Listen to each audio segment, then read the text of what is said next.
পরীক্ষার প্রথম ধাপের পরীক্ষাটা অক্টোবর মাসে অনুষ্ঠিত হবে না নভেম্বর মাসের প্রথম সপ্তাহে অনুষ্ঠিত হবে সেই বিষয়টি নিয়ে, এবং একই সাথে আলোচনা করব প্রথম ধাপের পরীক্ষাটা যদি অক্টোবরের শেষে বা নভেম্বরের প্রথম সপ্তাহে অনুষ্ঠিত হয় তাহলে দ্বিতীয় এবং তৃতীয় ধাপের পরীক্ষাগুলো কখন অনুষ্ঠিত হবে সেই বিষয়টি নিয়ে।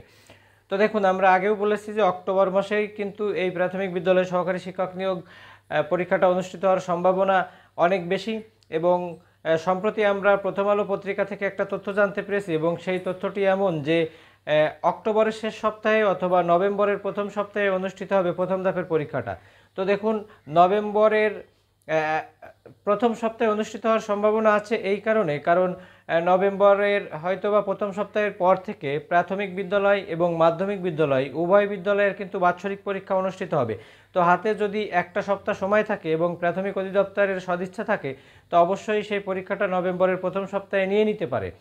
এখন আমি ব্যক্তিগতভাবে যেটা মনে করি যে আসলে এই পরীক্ষাটা কিন্তু অক্টোবর মাসেই অনুষ্ঠিত হওয়ার সম্ভাবনা সবথেকে বেশি, এবং যেহেতু অক্টোবর মাসেই দ্বিতীয় সপ্তাহ, তৃতীয় সপ্তাহ বা শেষ সপ্তাহে কিন্তু পরীক্ষাটা অনুষ্ঠিত হয়ে যেতে পারে।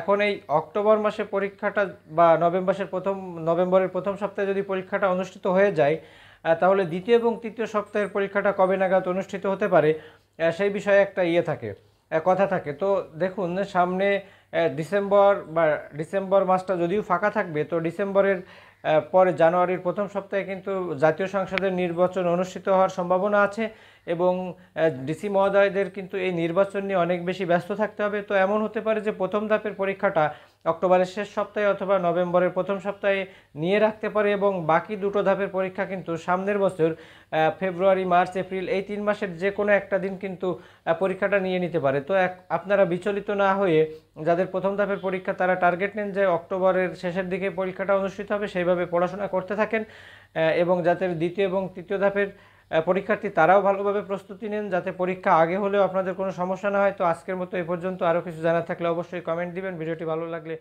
লাইক করবেন। ধন্যবাদ।